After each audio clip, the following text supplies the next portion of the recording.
who became the ancestors of the modern Malays. Over the centuries, the peninsula culturally soaked up the influence of India in the form of Hinduism and Buddhism, and it was a fusion of these religions that was observed in the kingdom of Lanka Sukha. This long-lived state was first described by the Chinese in the 6th century and was a prominent commercial power, trading aloes wood, camphor, elephant tusks, and rhino horns. The Malay peninsula was afterwards absorbed into the Sumatra-based Srivijaya Empire, and in 1025 was invaded by the South Indian king Rajendra Chola. From the 1200s onward, merchants from the west brought Islam to the region, which was increasingly adopted by the peasant farmers. Around the year 1400, the leader Parameswara founded the Malacca Sultanate in the peninsula's south. Ideally located in a busy shipping region, the country gained wealth as a booming mercantile trade port, gaining its peak in power and riches under Sultan Mansur Shah. The began with the Malacca Sultanate, a powerful maritime empire that dominated the Strait of Malacca and spread Islam across the region. Then came the colonizers. First the Portuguese, then the Dutch, and finally the British, who ruled over British Malaya for over a century.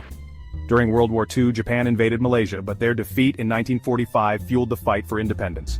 In 1957, Malaysia finally gained independence from Britain, led by Tunku Abdul Rahman. Then in 1963, Malaysia was officially formed, uniting Malaya, Sabah, Sarawak, and Singapore, though Singapore left in 1965. Since then, Malaysia has grown into a thriving nation with a booming economy, cultural diversity, and iconic landmarks like the Petronas Towers. And that's the entire history of Murugan Temple in Ipoh. Murugan temples in The formation of Murugan temples in Malaysia is closely tied to the history of Indian migration, particularly Tamil Hindus, during the British colonial era. The British brought a large number of Tamil laborers from South India to Malaysia to work in rubber plantations, railways, and tin mines. These Tamil migrants carried their religious traditions and built temples dedicated to Lord Murugan, who is a widely worshipped deity in Tamil Nadu. Small Murugan shrines were built in plantations and estates by Tamil workers for daily worship. The most famous Murugan temple in Malaysia, Batu Caves, was founded by Tamil trader K. Thambusami Pillai in the late 19th century. He was inspired by the resemblance of the limestone caves to the famous Murugan temple in Tirachendur, India. As Tamil communities expanded into towns and cities, larger temples were built, such as the Sri Thandayuthapani temple in Penang and the Kolumalai Murugan temple in Ipoh. Murugan temples in 我的爷爷那代，从中国当初1920多年的时候，从中国南来到南洋这带来谋生。这里的华人对中国永远还是想着祖国啊，所以各方面呢都是情怀还是紧紧的联系着。我觉得中国的强盛对于我们马来西亚海外的华人产生很大很大的影响。幸好我们有个强大的中国在做我们的后盾。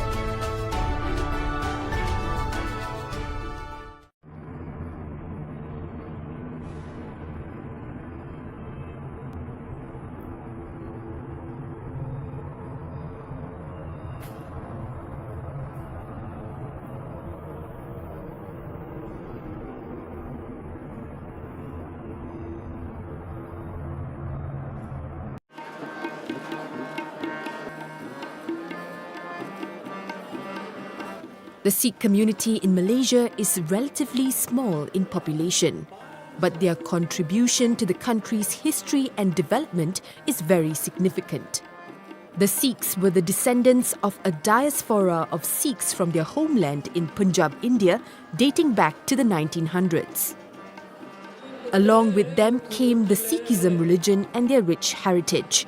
Sikhs were first employed in China and Hong Kong for law and order. After that, the Sikhs came to Singapore and Malaya.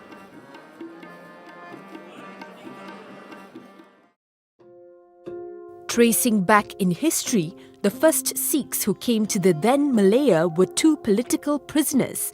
Nihal Singh, or better known as Bhai Maharaj Singh, and Karak Singh were thrown out of India in the 1800s due to their anti-British involvement. The process of migration of Sikhs into the country started again in the 1900s. This time they were recruited into the armed forces in the British Empire during World War I and World War II to fight against the Japanese invasion of Malaya and Singapore. During World War II, 3,400 Sikh soldiers laid down their lives to seek independence for Malaya, and this was proven in the historic Battle of Kampa.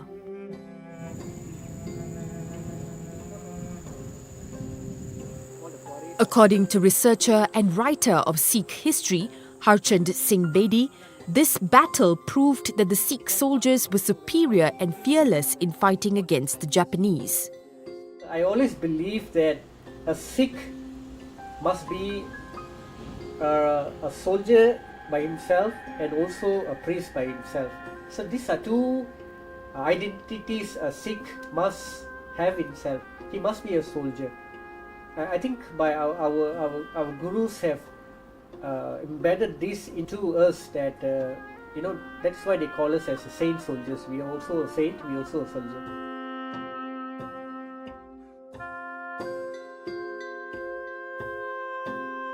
Harchand Singh's research has provided a rare glimpse into Sikh history that many never knew. 60% of the recruitment in the country were represented by the British Indian Army here. So if you look at the Kampa sector and wherever you go, the frontline fighters were basically the Indian Army, whereas the commanding officers were all British and Australians. So this is where many people are not aware of that, because we came from India, and all the while British has colonized India, in Malaya and many other places. So it was under the British flag. So wherever we go, the only name appear that the forces represented British. We were all from the British Army. By the end of the day, when you go in details, the British Indian Army, when you look at the recruits were recruited were basically the Indians. After the war, the British offered the soldiers jobs in Singapore and Malaya, and that is how the Sikhs left Punjab and moved to settle here. After the war ended here, most of them went back, and they came back later and they joined with the civil services. Okay, they were recruited as security guards, and then they were recruited in the civil services. They were working in the office run by the British. They were working in the plantations. Okay, they were also working in the mining office in the country itself. The British force had very high regard for the Sikhs, and they preferred to recruit the Amritdhari or the baptized soldiers. The British preferred to recruit Amritdharis. That is a very clear fact. If you look at the documentary evidence here, the Sikhs were actually Amritdhari Sikhs, the baptized Sikhs were recruited in the British forces simply because